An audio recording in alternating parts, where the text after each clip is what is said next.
How Yeah, are you well, I two? can just mention that we were with a company called Utrax, which had been founded by the travel agent here in town, and they actually had contracted it to a local company. Uh, and we started out actually in Faro, uh, and they took us by van to the top end of this red line at a place called Odenixi or something to that effect, Odeneixe, where we started our biking. We had a bit of an adventure when we arrived, in the sense that our bikes came separately. We hadn't gone to a shop to fit them. And when we got there was no bike whatsoever that would fit Lynn. So they had to go back, and they actually came back with two bikes you could choose from, a step through, or they'd purchased a small mountain bike for her. She chose the step through. But if they'd taken us to the shop first, they would have saved themselves a lot of inconvenience of having to come back with extra bikes. The village we were in, I think you can probably move on to the next one now, can't you? Yeah, this kind of gives you an idea of where we were in Portugal, with Gibraltar at the bottom, and you can see Spain, and we're in the Algarve. Is that how No, with the Algarve. Algarve is along the bottom. We're Yeah. actually, well, I guess it's sort of the Algarve. That's the red They, there. they called it the Alentejo, but the Alentejo is only the top bit. The top bit's Alentejo, and the bottom bit, as you say, is Algarve. Okay. And you guys arrived, I think, a day before we did, right? Yes. Yeah, And you were kind of taking in, so we arrived in a city called Faro, which was what, about 2 hours Yeah. from where we started biking. And I think this was one of your pictures from before I arrived with Lynn. I've got the Faro pictures actually on the Algarve section, but you can do them here if you like. Yeah, well, I just got Okay. a couple here. Okay. And this was a theme we found in Faro, and actually throughout Portugal were a lot of storks on a lot of buildings, on cliffs, all different kinds of places. I guess it was the season they raised their chicks.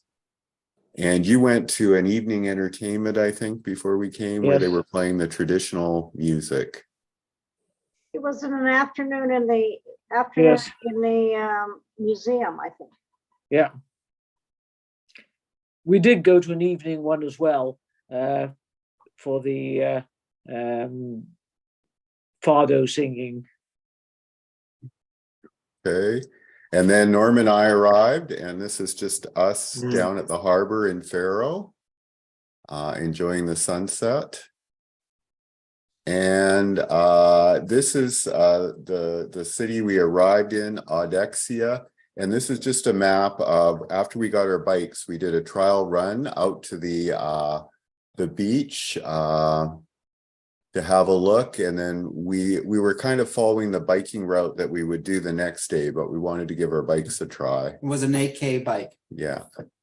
Yeah. And this is the fellow who dropped us off with our bikes. And like Helen mentioned, the original plan was that we were to go in Faro and have the bikes fitted to us, but they failed to do that. And as a result, Lynn was really unable to use her e-bike that she had rented. So eventually, actually, Norm took over that e-bike and used it during the trip. His original plan was to use a pedal bike. I ended up being the only one on a pedal bike. The problem with the pedal bike they gave me is that it's a mountain bike. And if you look at the one by the fence there in front of the building there, you'll see that the seat is at the same height as a handlebar. When you sit on that, basically you're doing a nosedive. And I can't ride very long on that. It's too hard on my shoulder and my back. Right.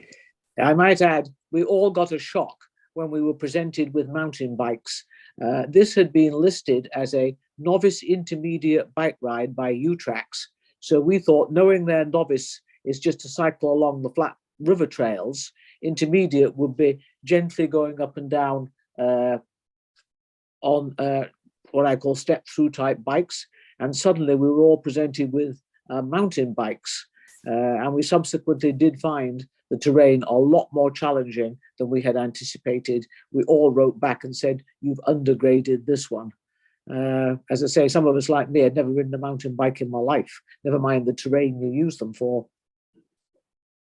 And this was our trial bike ride out to the beach.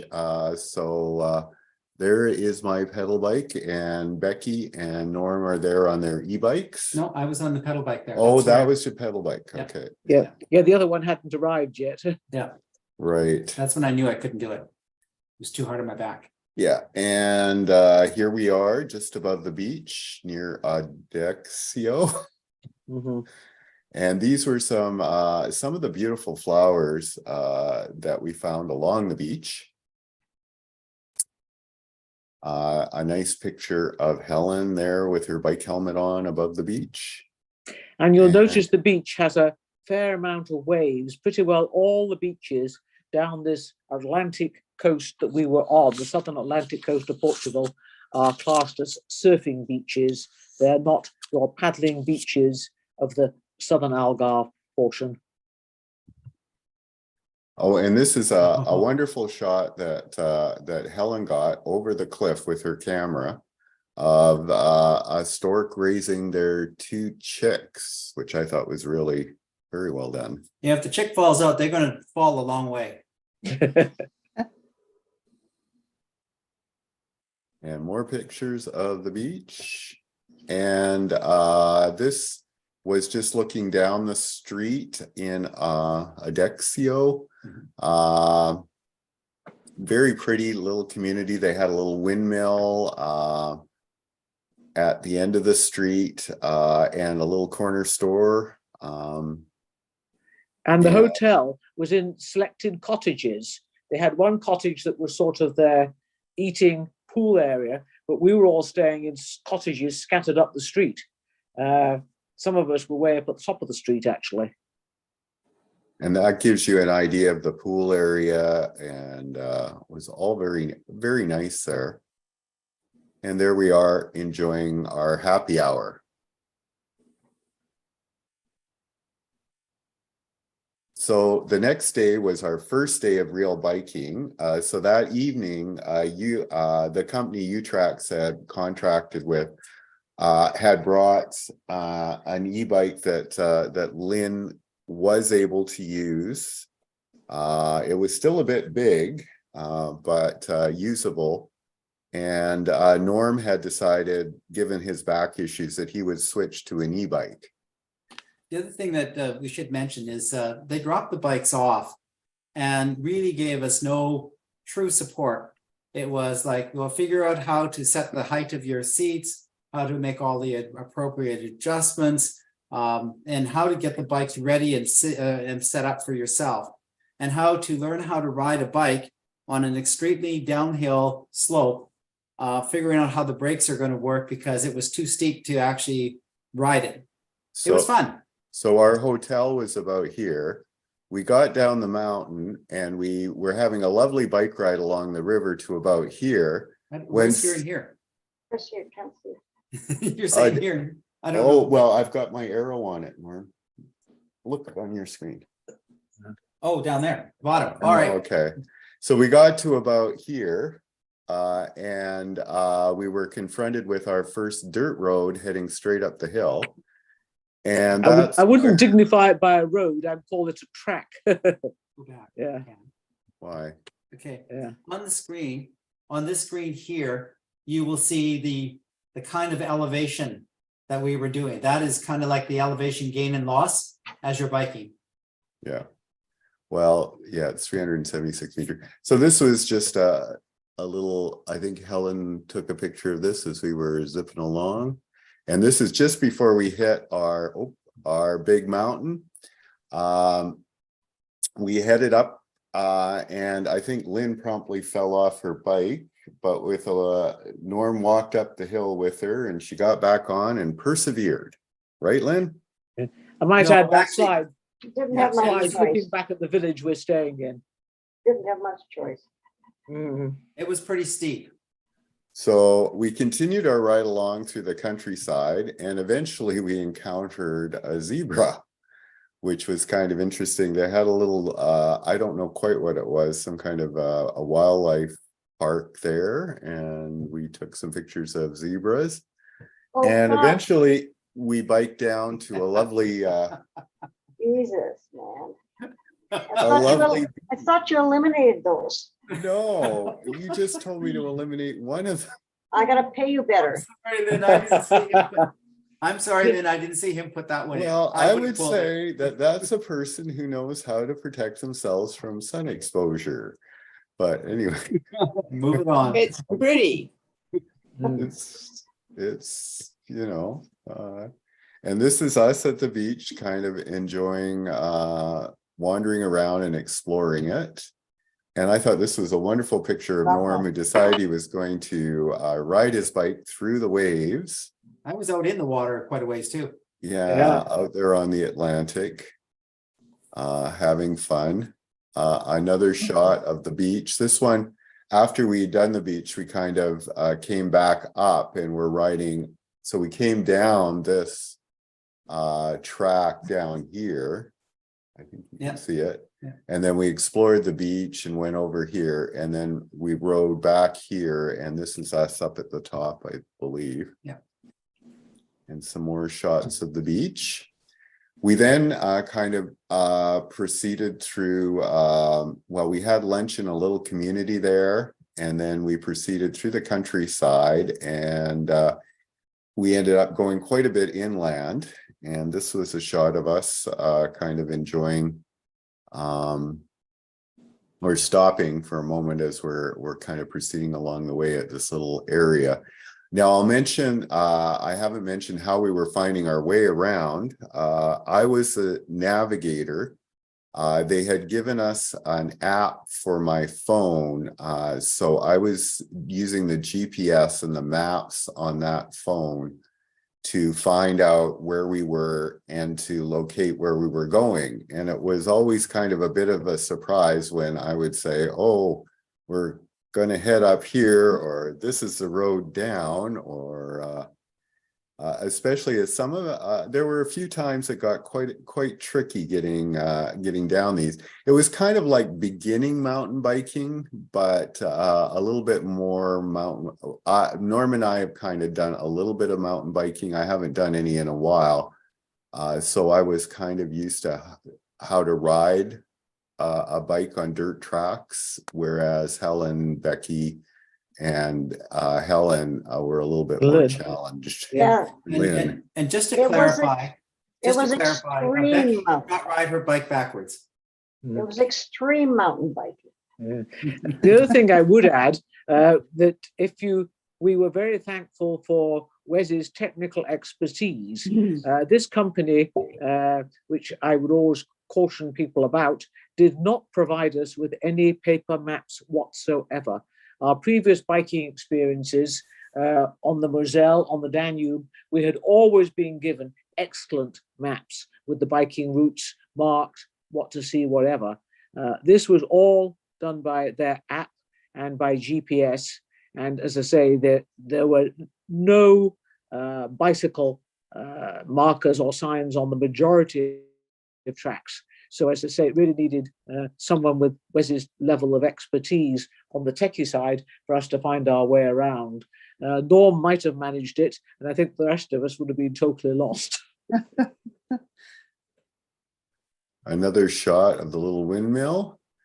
So the next day, we were going to leave our hotel. We had been there 2 nights in Adex. Elzar. And we were Algarve. going to Algarve, and we were going to stop at this beach along the way. And we had an interesting day. Started out fine, kind of heading along a dirt road. And then we headed up this big hill, and I, being on my pedal bike, was chugging away at the back, and the e-bike people had gone all up ahead when suddenly I heard kind of a poof, and my back tire went decidedly flat.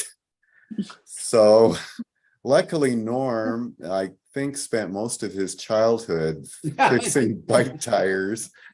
At least that's the impression I get when he talks about it. So he's very good at fixing bikes. But the tire, as you can see, when we got it off, left, there wasn't much left of that tire.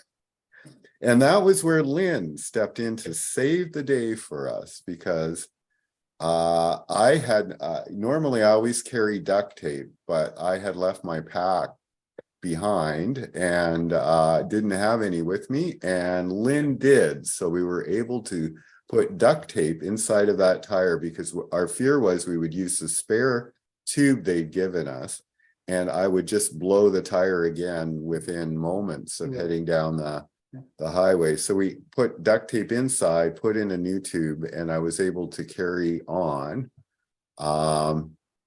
This was a little rest stop we had. Little as we community garden Yeah, a little community garden. or village garden, because it was really just a village. Mm. And they had some handy exercise equipment you could practice on. I think Norm was practicing on it. Yeah, because I didn't do enough biking. Exactly.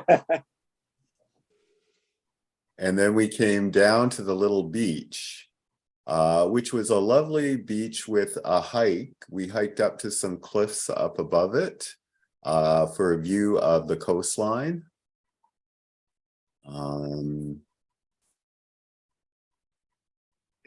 Just That's looking back down at the beach.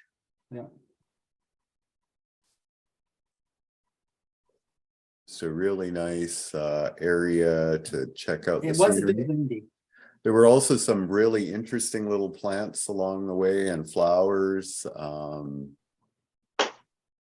growing along the way. And I'll mention that when we got back down to the beach, I checked my front tire, and guess what?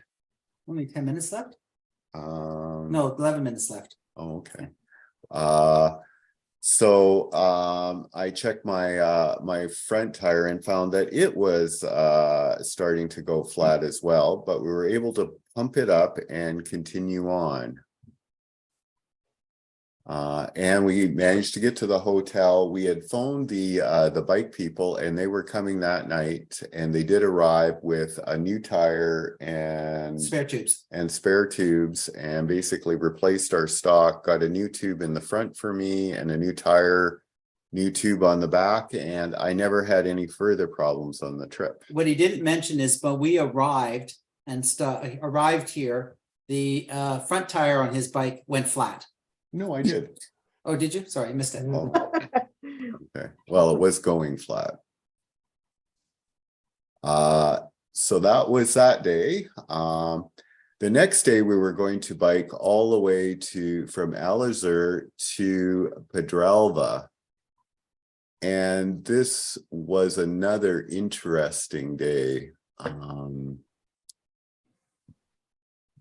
So I think we started out. We started out by going up to visit a castle. Overlooking where we were staying. Right, I can't remember the castle's name, but Probably Algarve. Yeah, Castle of Algarve. And it's a Moorish castle. This whole area of southern Portugal, like southern Spain, at one time was occupied by the Moors from North Africa, and this was a Moorish castle. We stayed in the B&B down there. In Algarve. Yeah. Oh, and so that was the castle. We then proceeded along and eventually came to another beautiful beach, which we went down to investigate. I think we left our bikes up at the top because it was quite a steep incline down. And we found a bunch of surfers and people taking lessons down at the beach. Yeah, a lot of these beaches are used for surfing lessons. And there we have Norm and Lynn practicing yoga. And people, some kids that looks like learning how to stand on their surfboards. And us being Being kind silly. of being silly. We then proceeded from the beach, and as usual, my little GPS took us on to a decidedly dirt road with a few ruts and some other interesting things. Make some of our logging roads look tame. Yeah. I might add, the worst bit of road we were in such terror of that we never even stopped to take a photo. We were hanging on like grim death and saying our prayers all the way down it. We And were never did take a swearing, photo. Helen. Yes. Some of us were swearing, yeah. Yeah, but you were learning all about mountain biking, really. And that's just a picture of the road we're headed down, and I think we're going to the little beach down in that cove. Yeah. And so we got down there, and we ended up stopping at a little restaurant for coffee and an ice cream. And at that point, Norm looked at the back of his bike and said, oh, my pannier isn't there.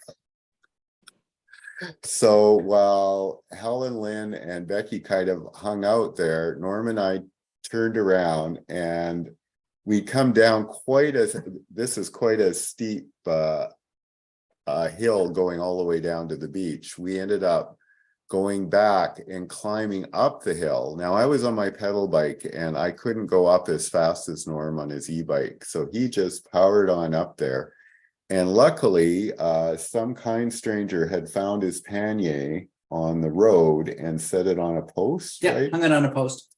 So Norm found his pannier, and we were able to turn around and head back. And we got back to the little restaurant just before Helen, Lynn, and Becky were about to head out. We then still had a fairly major climb on a road to get up to Pedralva, which is like this abandoned city that the biking company bought, right, Helen? No, it's an abandoned village that the hotel company bought. Oh, okay. Yeah, and they turned the village into basically a hotel. They renovated some of the cottages, a dining area, a swimming pool, and they've made it into a rustic hotel. Although we thought at first it was going to be somewhere literally in the middle of nowhere, because it's an abandoned village in the middle of nowhere, but it actually wasn't unattractive at all. And this It was called a slow village. I thought that was interesting. Yes. It was a bunch of people that bought it probably decades ago, and then they just gradually acquired all the houses and such, and made it into a hotel and resort. But I love the idea that it was a slow village in the middle of nowhere. This was this picture is me from inside the room looking out onto the street. So that's when you open the window up and there you are looking right at somebody walking by. And the next day, Lynn decided for some reason that she needed a rest day. I don't know why.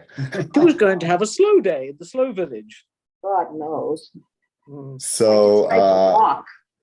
so Becky, Helen, and I did a little Norm. loop, kind of going a bit over similar territory to what we'd done the day before, but we will loop down through this valley here. They can't see them. Okay. Yeah. And then explored the beach here, and then this beautiful coastline all the way back up. Again, this is another shot of Pedralva. And this, I think, is one of Becky's pictures. No, it's Becky in the picture, so it can't be. Oh, okay. No, it's mine. Oh, it's It's Lynn's. Lynn's picture. Yeah, she took a picture of us biking out. Paparazzi. Yes. Yeah. And us heading down the dirt track in this little valley. This is a good part of the road. And carrying on, it was a very attractive little valley. We found some shepherds with their goats. Okay, as we so kind of I like think to- everybody's back and watching. So we were proceeding down the little valley. I think this is a bougainvillea or Bougainvillea. Actually, it looks more like a Whatever it is. rhododendron to me, but not to worry. Oh, No, it's okay, bougainvillea. It's the one that's really thorny. you gotta mute.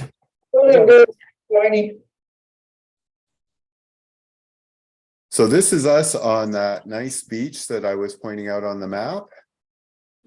And it was full of almost like sand dunes getting to it. Mhm. That's Wes on top of us, Norm on top of a sand dune. That's Wes. That's Wes, sorry, yeah. Yeah. You had to And walk us over down the on the sand dune to beach. get down to the beach. It wasn't too bad a sand to walk on. It was fairly firm. And again, watching some surfers play in the surf. Along the beach. Watching some bikers play in the surf.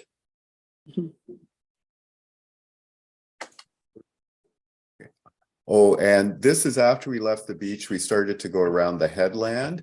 And there were just such beautiful colors in the rock. And I think especially when Helen shows you her little trip later, you'll see a lot more of these kind of rock formations along the sea. They have grottos and caves and all kinds of interesting things.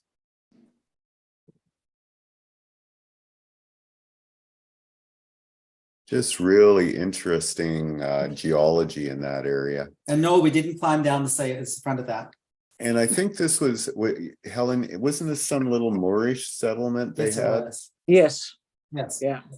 And this was the remains of their buildings.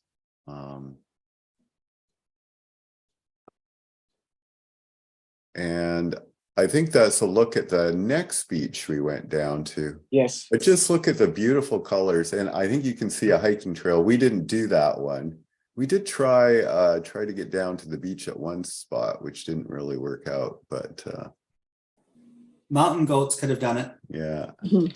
And another beautiful beach to walk on. It was just gorgeous in this area as far as the beaches and the coastline was concerned. As I said, they're all surfing beaches, but the sand is good, firm sand. It makes wonderful walking on them. Yeah. Some nice surfing shots. The beautiful colors. And then we kind of had a split party after that because you could go back. There were two routes back to Pedralba. One was on the highway, which was fairly straightforward and easy. And the other one was via a dirt road that the description was a bit dicey. But Norm and I decided we were up for the challenge. And I think Becky and Helen decided that the highway route would be the one they would prefer that day. So we headed up this dirt track. It turned out to be not a too bad little dirt road. It did have a couple of really tricky spots in it, which is what they were referring, but they were very short ones. Yeah. And then we're back here in Pedralba. This is the restaurant area there and the pool. Restaurant Right. area on the left, and this is the pool. The Which pool we- wasn't heated, I No. don't believe. Nope. But it was Definitely not okay heated. once you got into it. Once you were numb, you didn't notice it.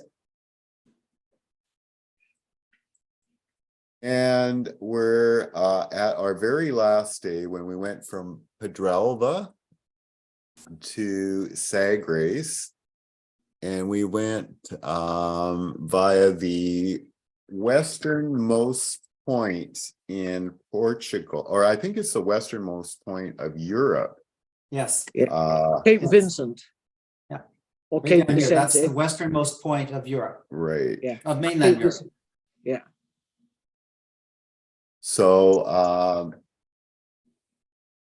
we headed out on the last day, going basically through the countryside. We ended up Exploring. well, I think I took a slightly wrong Yeah, we turn explored. there a We couple of places. explored. Anyways, we eventually found Ville de Bispo, ended up stopping at the store and found our way to that point, and then finally to Sagres, which was our ending point where they were going to pick up the bikes. This just gives you an idea of the countryside. They had these big windmills everywhere. There were some beautiful grain fields with thistles and some other crops we saw along the way. I know I ran into trouble there with one of those roundabout things because I went into it the wrong way. Well, we basically had to cross a road, and I ended up in a roundabout, feeling like I was in European vacation. No, he thought he was in England. He was going the wrong direction around the roundabout, It was- confusing the rest of us. everybody was trying to follow me, and it was just No, very. figured out. We knew which way to go. Anyways, we eventually figured out that it wasn't that direction at all. It was down the road a ways. And then we ended up, I remember we got to the bottom of this big hill, and Lynn looked up at it and went, she didn't know whether she was going to get back up to the top of it. And Norm said, well, you can push your bike up, but I'm going to ride. And then Lynn just powered on up there. She did great. She really did. Character building, wasn't it, Lynn? Oh, did Lynn come back? Yeah, she's back. Yeah. Oh, okay. She's muted. Oh, Right. okay. Wow. Is the at that southern fort of Santo Antonio de Bolixi. Oh, Yeah, Port of Santo Antonio de okay. Valezzi. Yeah. And the Uh, lighthouse is being restored, so it's all done to scaffolding. Right, and you couldn't access the lighthouse portion, but we had a good tour around and look at the fort. As much as we could access, and the beautiful views. This was another little fort I think we visited. Just you and I. Well, I think right, this Yeah. was We're in the one Sangres near now, and it's not a Sagres. Moorish fort. Yeah. You and I went out to it. Yeah, so we got to the end point where we're going to drop off the bikes, and we still had an hour or two. So I think, Helen, you went down to explore the old port part, Yes. and Norm and I went off to explore the fort of Sagres. And from there, this is a view from there to the other one that we were at. Oh. And we're just kind of exploring there. And this is, I think, the final picture of the fellow that came to pick up our bikes. And we said goodbye to the bikes at that point. Norm and I went off back to Faro, where we kind of did a tour and some, I think we had a day in Faro before we headed off to England to start our Hadrian's Wall hike, which is the third episode of this. Okay. So Yeah, Helen and crew. they picked headed us all up here and took us by van to Lagos, where Norm and Wes could catch the train back to Faro, and they dropped Lynn, Becky, and myself outside our car rental agency, preparatory for our week at Praia de Lutz on the Algarve. But that's where we start the next show. yeah, so I think we'd all agree we had a great time there. It was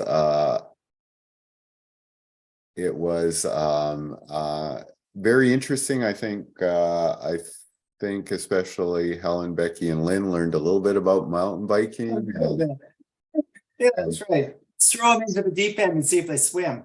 I Yeah. know Lynn mentioned she hadn't used her gears much, but I think she had a good grasp of gearing on bikes by the time we were done.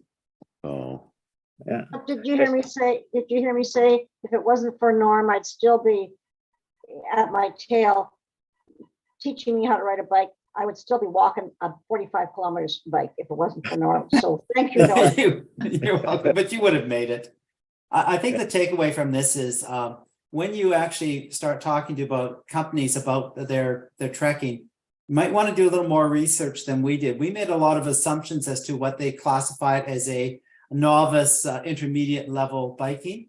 For Wes and I, we've done some of these kinds of bikes before, so we could manage. It wasn't easy, but we could manage it. But when you assume definitions are the same from one country to another, think again, because this was Yeah. not what I would have considered in many places as definitely not novice, and question whether or not intermediate would have been actually appropriate. Some of that sections we went through, it was more into the advanced, and everyone just kind of like took a grip and worked it out and made it down, all of them. You know, maybe kind of cursing halfway down, if not all the way, but it was well done. Yeah. It was well worth it. In retrospect, it was beautiful. And the other thing I would also make sure, if you ever do in-to-in, foot or bike, unless you have Wes's level of technical expertise, make sure they give you a map as well. I will refer to this later when we get to the Cotswold. The company there gave us superb maps.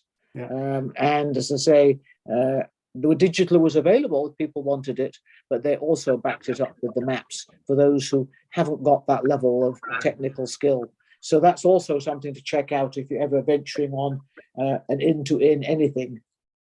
The other thing to point out again is that Wes and I made sure we had a phone, a cell phone with a SIM chip that would work in Portugal, which became really, really valuable because we had to make a phone call to get tires and repairs. We did our repairs, but we needed the supplies. So we were able to make phone calls and make sure that the bike companies met us where they needed to meet us with supplies so we could actually do tires and rims or tires and tubes.